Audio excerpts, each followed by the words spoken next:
A paz do Senhor, meus amigos. Me chamo Herbert, sou da Assembleia de Deus Ministério de Madureira, em Araruama, e nesse vídeo trago mais uma lição da nossa revista da EBD, pela editora Betel, a nossa revista que está tratando nesse trimestre do apóstolo João, tá? E aqui nós estamos na 13ª lição, que traz o seguinte título: O verdadeiro discípulo é um exemplo para futuras gerações. Antes da gente começar a aula, vou pedir para que você curta esse vídeo, compartilhe com quem você conhece. E se você ainda não está inscrito no canal, considere se inscrever. Deixe aí o seu feedback nos comentários, alguma dúvida, algo que você gostaria de mudar, alguma sugestão. Nós vamos avaliar com calma, tá bom? Vamos em frente. O texto áureo diz o seguinte: Lembrai-vos os vossos pastores que vos falaram a palavra de Deus, a fé dos quais imitai, atentando para a sua maneira de viver. Hebreus 13:7. Esse texto escrito por Paulo, dos textos que Paulo escreveu, um dos muitos, né? Vai falar sobre os pastores. A versão da NVI, ou NVT, agora se não me engano, Paulo resumidamente diz: olha, lembre-se das lideranças que vocês têm e pense no bem que isso resultou a vocês e sigam o exemplo de fé deles. Fala especificamente do pastoreado, tá? Na nossa verdade aplicada, nós temos o seguinte: os discípulos de Cristo, por pertencerem ao mesmo corpo de Cristo, devem exercer uns sobre os outros influência que edifica. Então, esse capítulo vai tratar sobre influência e influenciadores, né? E as influências que vão passar pelas nossas vidas. E o primeiro salmo, se você reparar, lá na primeira partezinha diz o seguinte: Bem-aventurado o homem que não anda segundo o conselho dos ímpios. Então a gente vai ver que tem as boas influências e as más influências, e as influências que nós devemos seguir, que são aquelas que primam pelo que a Bíblia nos ensina, o que a Bíblia nos fala, tá?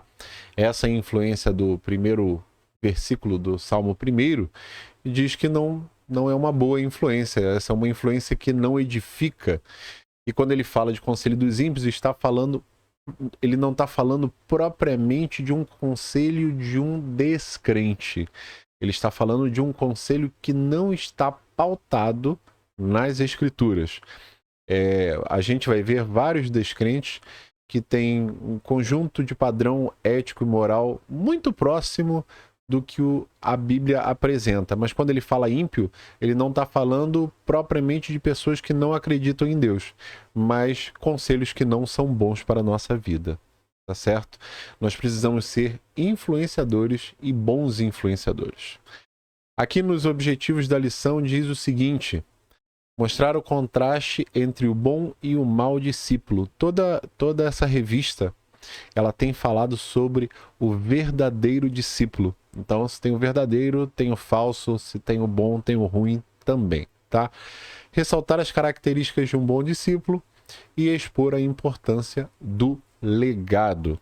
Aqui o texto de referência vai nos trazer a terceira carta de João, o primeiro capítulo, o único capítulo dessa carta, e dos versículos 9 ao 12, que diz assim: Tenho escrito à igreja, mas Diótrefes, que procura ter entre eles o primado, não nos recebe. Por isso, se eu for, trarei à memória as obras que ele faz, proferindo contra nós palavras maliciosas, e, não contente com isto, não recebe os irmãos, e impede os que querem recebê-los, e os lança fora da igreja. Amado, não sigas o mal, mas o bem. Quem faz o bem é de Deus, mas quem faz o mal não tem visto a Deus. Todos dão testemunho de Demétrio, até mesmo a verdade. E também nós testemunhamos, e vós bem sabeis que o nosso testemunho é verdadeiro. Essa terceira carta de João vai trazer 4 personagens principais. João é quem escreve a carta. Gaio, a quem essa carta é endereçada, alguém que está ali muito próximo a Diótrefes, que é o terceiro personagem desta carta, é o falso discípulo, tá? A gente vai falar um pouco melhor sobre isso mais à frente. e Demétrio, que é o companheiro de João, a qual ele ressalta as qualidades e o qual provavelmente vai levar essa carta até Gaio, tá? Aqui na introdução, a gente vai ter o seguinte. Nesta lição, baseada no nosso estudo focado no discipulado, mostraremos a importância do legado, cujo significado, segundo o dicionário, é aquilo que se passa de uma geração a outra, que se transmite à posteridade, herança. Gente, vamos falar sobre legado. O Código Civil traz 10 tipos de legado diferentes, né? O jurídico vai falar legado de crédito, legado de alimento, legado de coisa certa. Legado é o que você deixa para os próximos, para a próxima geração. É uma herança, como o próprio texto fala aqui. O legado ele pode ser bom ou ruim. Geralmente o uso dele está atrelado às coisas boas. Você vai ver que o político gosta de falar de legado que ele deixou no estado, no município, as benfeitorias, o que foi implementado. Mas existe o ruim, né? Coisas ruins da palavra legado, constantemente atrelado à herança maldita, que também é um termo politicamente muito utilizado, tá? Aqui no primeiro ponto a gente vai falar o seguinte, o mau legado de Diótrefes. Diótrefes foi um homem cuja curta biografia, dada por João, descreve-o como obreiro apegado à mentira, que falava mal de seu próprio líder e que impedia os outros de servirem a Deus. Ele ignorava os evangelistas, que precisavam de apoio, e expulsava os crentes leais que discordavam dele, pois amava a si mesmo e queria ter a primazia. Esse mau testemunho obrigou João a tomar decisões disciplinares contra Diótrefes, e escreve essa carta relatando o problema a Gaio. Gente, Diótrefes era um líder. Ele entrou pela igreja pela porta da frente, provavelmente fez a sua confissão de fé em Cristo, possivelmente foi batizado e teve a sua ascensão na comunidade cristã, como todo e qualquer crente que se dedica à obra de Deus. O problema é que ele começou a ser investido de poder, e nesse poder Diótrefes não se transformou, mas aquilo que havia de ruim dentro dele, as suas piores qualidades vieram à tona, a vaidade, o egoísmo, entre outros, tá? Essa carta, essa terceira carta de João foi escrita entre 70 e 100 anos depois de Cristo, e ela é muito mais atual do que se pensa. O problema que Diótrefes, o problema relatado, que João relata na carta sobre Diótrefes, ele é mais comum do que se pensa. Hoje, infelizmente, temos muitos que entram na igreja, que têm a sua ascensão ali através dos cargos, mas que chegam em determinado ponto, eles acham que não precisam mais servir a comunidade cristã. Eles querem realmente ser servidos. A igreja não é de Cristo, a igreja passa a ser deles, tá? E é o que vai relatar aqui um alerta, né? Um alerta para Gaio, para que essa atitude de Diótrefes não contamine ele. Porque às vezes a gente tem aquele pensamento assim, mas o pastor é ladrão, mas o pastor é safado. Não todos, tá? Muitas pessoas gostam de generalizar, e isso não é bom. Muitas pessoas falam que todo policial é milícia e por aí vai. A gente tem exemplos de um generalismo que não é bom. Todo político é bandido. Só que realmente existem alguns maus exemplos que acabam contaminando todo o restante. A carta que João escreve para Gaio é um alerta para que ele não se contamine com esse comportamento, tá? Aqui no 1.1 traz o seguinte título: uma liderança reprovável. Nos versículos 9 e 10, João mostra o legado de Diótrefes como um discípulo reprovado. Ele proferia palavras maliciosas. O termo malicioso no grego significa cheio de labor, aborrecimento, fadigas que causa dor e problema.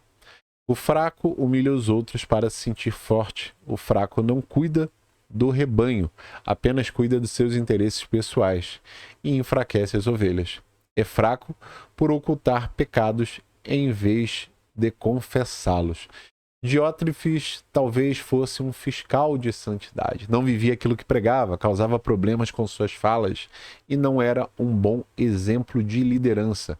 Mas ele nem sempre foi assim. O tempo e o cargo, talvez, como falei anteriormente, tivessem revelado esse tipo de atitude que já estava internalizado nele, tá? Aqui o final do texto termina com Tiago 5,16 e eu quero ler para vocês. Tem uma importante coisa aqui dentro. Diz o seguinte: portanto, confessem os seus pecados uns aos outros e orem uns pelos outros para serem curados. A oração de um justo é poderosa e eficaz.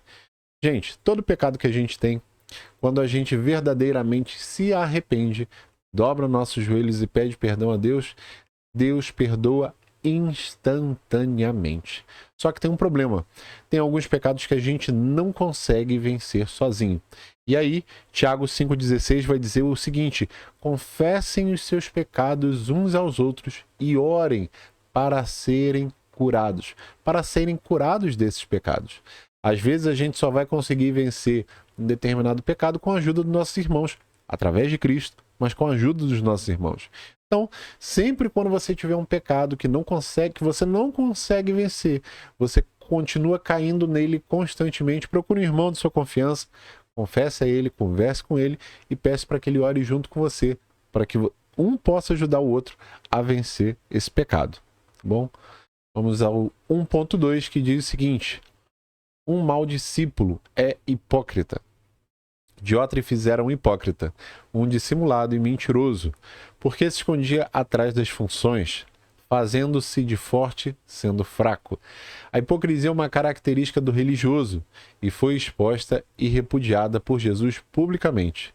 Os ensinamentos de Diótrefes eram diferentes dos que João e demais líderes da igreja primitiva transmitiam, e ele fazia isso impedindo que as cartas, meios utilizados para se comunicar e doutrinar a igreja, escritas por seu líder, chegassem aos membros.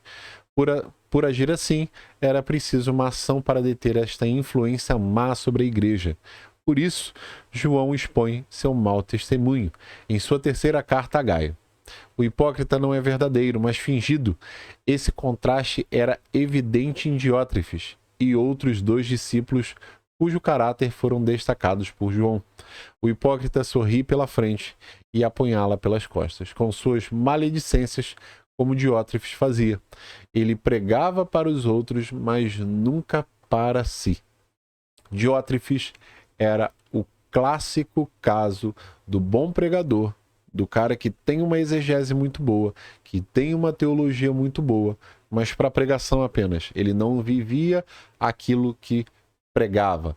Naquela época, a maior problemática com questão ao discipulado e a disciplina era a distância. Hoje a gente tem WhatsApp, a gente tem Telegram, a gente tem e-mail, a gente pega carro, avião, vai até a igreja, resolve o problema, mas imagina, uma época onde você tinha que atravessar, passar 2 a 3 dias cavalgando para chegar numa igreja, para poder discipular. Então, nem correio tinha. Você precisava enviar aquela carta através de uma pessoa que muito provavelmente ia entregar e voltava, e isso demorava dias, tá? Então, essa era a principal problemática da época. João já antecipa na carta a Gaio que vai ter um particular com Diótrefes, na tentativa de resolver essas questões. Isso também é um ponto importante, porque a gente tem muitas pessoas em cargos grandes que já querem chegar com os 2 pés na porta. Jesus, em vários momentos, vai dizer que nós precisamos disciplinar com amor. Lógico, ele vai falar com Diótrefes o que está acontecendo, e se ele não mudar, como a própria Bíblia recomenda, olha, exclui esse homem da congregação, tá? Tiago 1:22 vai dizer o seguinte: sejam praticantes da palavra e não apenas ouvintes, enganando a si mesmo.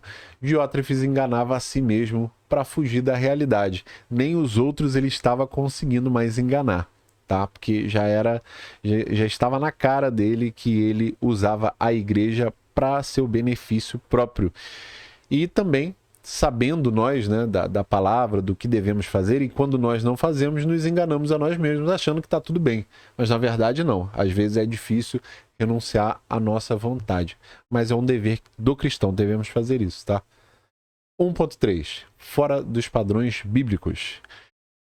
Diótrefes reivindica a primazia para si, contrariando os ensinos de Cristo para a liderança da igreja. João afirma que ele era um mau exemplo, que não devia ser seguido, e faz o contraste de líder, que era o oposto, com Gaio e Demétrio. Estes andavam na verdade, obreiros vocacionados para conduzir e ajudar a edificar a igreja como corpo de Cristo. Olha, tem uma coisa muito interessante aqui no final que eu separei. Conduzir e ajudar a edificar a igreja. A gente acaba chegando numa igreja, numa comunidade cristã. Eu estou dando um exemplo, o meu exemplo, né? Eu nem sempre fui da igreja.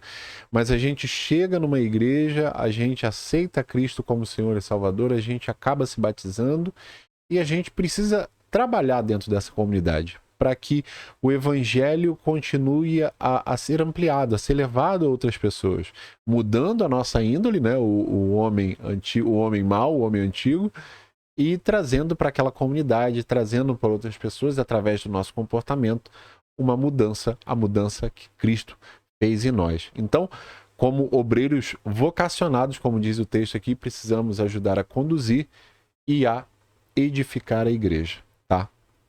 Segundo ponto, segundo capítulo, Gaio, um verdadeiro discípulo. Gaio honrava a Deus, ao seu líder, o apóstolo João, e ao seu chamado. Com suas atitudes de alguém que andava na verdade, era leal e altruísta. Deixou um legado de um verdadeiro homem de Deus, digno de ser continuado por outros. O legado de Gaio foi ter servido com a verdade. Olha que maravilha. Gaio não fez nada de espetacular. Ele fez aquilo que Cristo falou. Olha, vocês precisam ter um bom testemunho. Eu separei um texto aqui em João 15. João 15 fala sobre a videira verdadeira.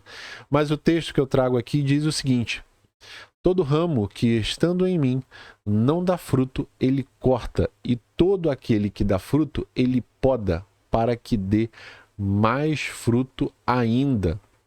Então, quando você passa a aplicar aquilo que a Bíblia fala, de ter a paz, de ter o amor com seus irmãos, de servir a comunidade cristã, de renunciar àquilo que antes era uma rotina de pecado, você acaba frutificando. O próprio lavrador, ele vai podar para que você continue frutificando e frutificando mais, tá?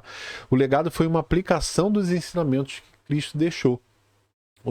A gente pensa que legado você constrói sendo um grande pastor, um grande presbítero, um grande diácono, mas na verdade todos nós, né, principalmente homens, como pais de família, como chefes de uma família, nós temos ali a nossa congregação, que é a nossa família. Você amar a sua esposa, se você ensinar os seus filhos isso dentro de casa, no seu trabalho, se você tiver uma atitude como cristão, você já está deixando um grande legado. Não precisa ser algo de eu construí 100 igrejas, eu preguei para uma multidão de pessoas. Não, se você fizer o básico, o que estiver ao seu alcance, certamente você já vai ser conhecido pelo seu legado, tá? 2.1 diz assim: um discípulo verdadeiro. A verdade é a marca registrada na vida pessoal e ministerial de um discípulo, porque a verdade é Jesus. Gaio foi saudado por João por andar na verdade, revelando o caráter de alguém confiável. A verdade traz consigo elementos fundamentais na caminhada cristã: amor, perdão e comunhão. O cristão verdadeiro é aquele que abandonou as trevas para andar na luz, aprovando o que é agradável ao Senhor. Gente, muitos confundem andar na verdade com falar a verdade. E falar a verdade não é necessariamente não mentir, porque tem muitas pessoas que pensam assim: eu falo a verdade mesmo, doa a quem doer. Mas o verdadeiro cristão, ele tem jeitinho para falar a verdade. Ele tem que saber falar a verdade, ele tem que saber se colocar, tá?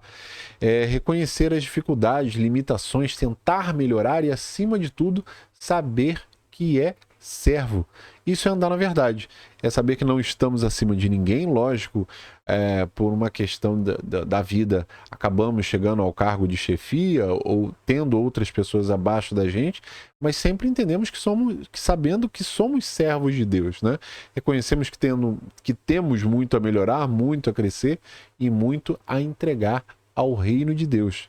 Isso é andar na verdade e não simplesmente falar a verdade como muitos pensam, tá? 2.2. Um discípulo fiel. Gaio foi reconhecido por sua fidelidade, sendo destacado por João ao dizer que ele procedia fielmente em tudo que fazia. Então, entende-se que o discípulo verdadeiro é fiel em casa, no escritório, na igreja, na sociedade, etc. A fidelidade de um verdadeiro discípulo deve ser medida em como ele age em toda a sua vida até a sua morte. Fidelidade é um padrão requerido por Deus a todo discípulo. O discípulo fiel é aquele que recebe o legado para transmiti-lo a outros fiéis. A fidelidade também é um atributo divino. Por isso é exigida de todos que pastoreiam o rebanho de Deus. Deus revela sua aliança e promete proteção aos fiéis.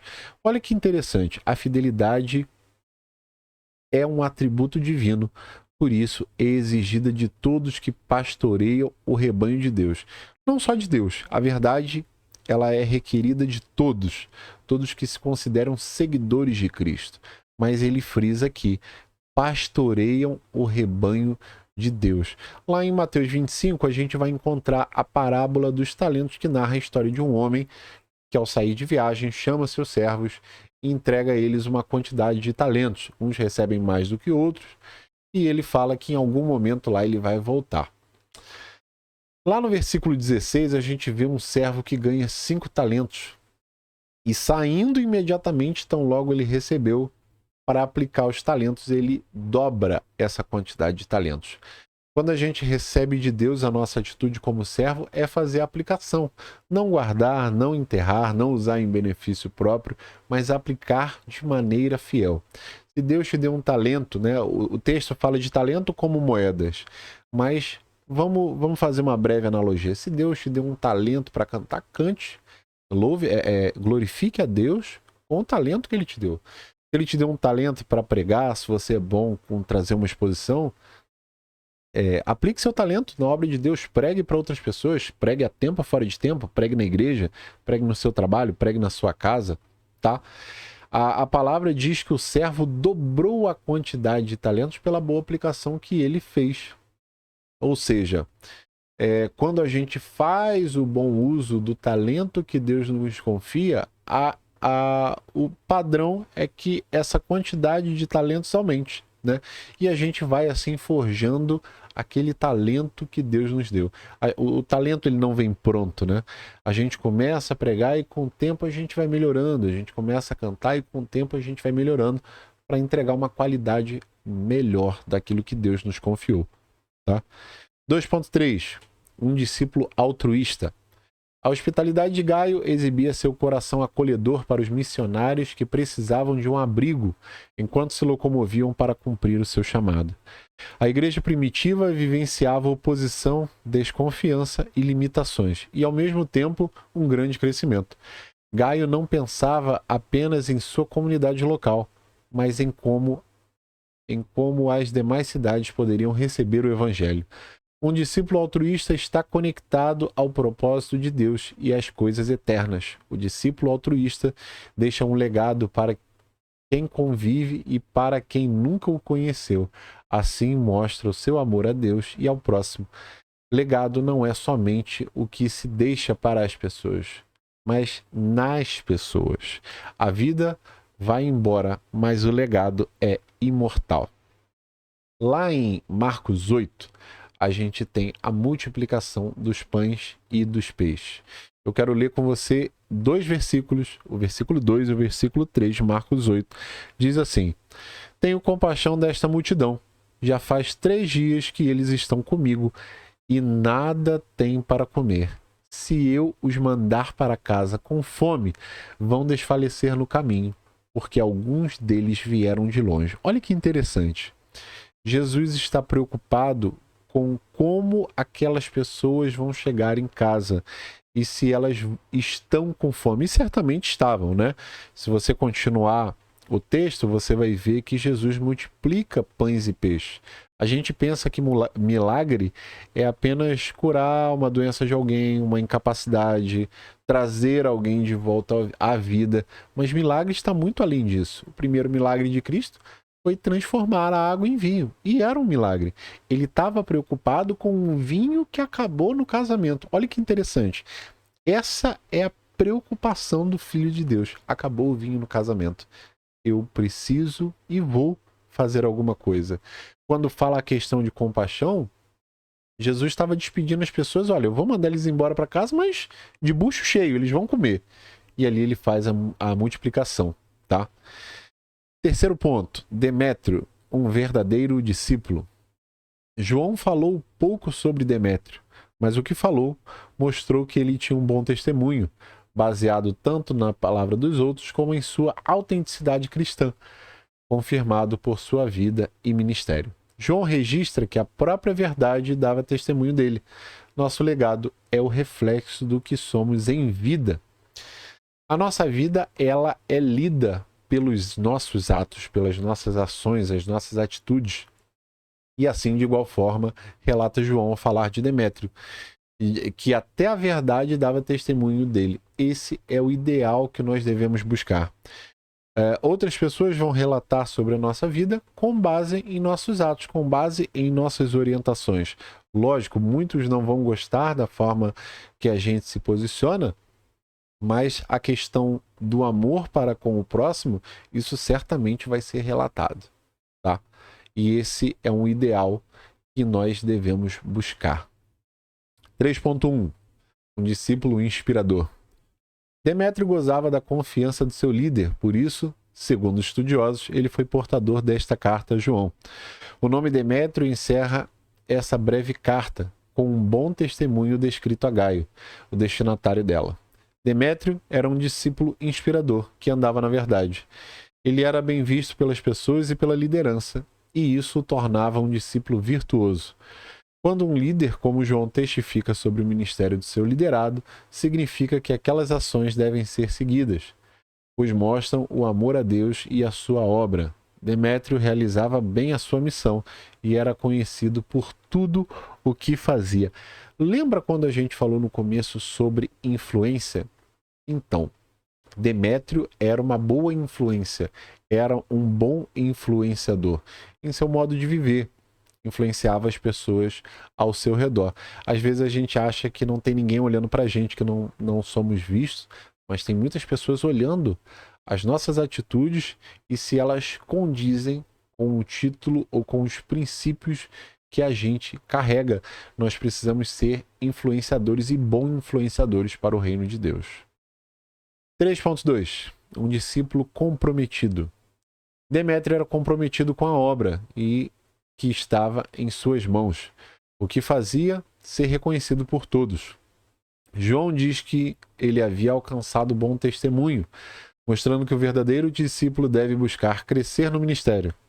Conjectura-se que Demétrio se opôs às obras más de Diótrefes, não se mantendo em julgo desigual com um infiel, o que o fez reconhecido por fazer o bem.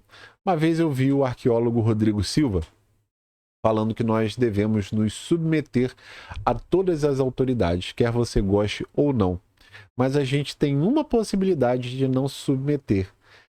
Lá em Romanos 13 diz que não há autoridade que não venha de Deus. Porém, quando essa autoridade passa por cima do que a Bíblia, os seus preceitos bíblicos configuram, aí sim nós temos autorização para não obedecer. Foi o caso de Sadraque, Mesaque, Abidnego. Vocês lembram? Eles estavam lá em Babilônia e foi construído uma estátua de Nabuco e eles tinham que se dobrar aquela estátua, né? a gente vê em várias passagens da Bíblia que a adoração somente a Deus, a nenhum outro Deus, e ali eles fizeram, eles falaram, olha, a gente não vai se dobrar, não nos dobraremos a essa estátua aí. E Nabuco falou, vocês não vão se dobrar, eu vou jogar vocês na fornalha. E eles falaram, ué, taca fogo, irmão, bota pra dentro. E ali a gente vê o quarto homem da fornalha, Nabuco cai com seu rosto em chão, fala, olha, agora eu acredito no Deus de vocês. Então, assim, mesmo que isso custe a nossa vida, nós não devemos nos dobrar a outro. Aí sim, realmente a gente pode desobedecer uma autoridade. Tá? Para encerrar, 3.3, um discípulo é reconhecido. Demétrio teve seu nome associado ao bom testemunho da verdade e à sua confiabilidade de seu líder, o que deveria ser reproduzido como um comportamento aprovado. Em poucas palavras, João destaca Demétrio como um padrão a ser seguido no reino de Deus. A boa reputação de Demétrio, assim como a de Gaio, veio do reconhecimento de outros, não deles próprios, o que já havia sido recomendado por Jesus. Então, assim, eles eram bons discípulos, discípulos reconhecidos, não porque eles falavam, mas porque outros falavam isso dele. Lá em João 7,18 diz o seguinte: aquele que fala por si mesmo busca a sua própria glória, mas aquele que busca a glória de quem o enviou, este é verdadeiro. Não há nada de falso a seu respeito. Então, não é muito legal falar de nós mesmos. As nossas atitudes precisam falar de como a gente leva a vida, do nosso padrão de vida. E aí eu deixo a pergunta aqui para a gente encerrar a nossa aula, que é: que mensagem nós temos transmitido através da nossa vida? Tá? Aqui eu encerro mais um vídeo, mais um episódio da nossa revista Betel. Semana que vem estarei de volta, tá? Eu peço que você deixe um like nesse vídeo, deixe algum comentário se ficou alguma dúvida, compartilhe com seus amigos e se você ainda não está inscrito no canal, considere se inscrever. Obrigado pela paciência de todos. Até semana que vem. Tchau, tchau.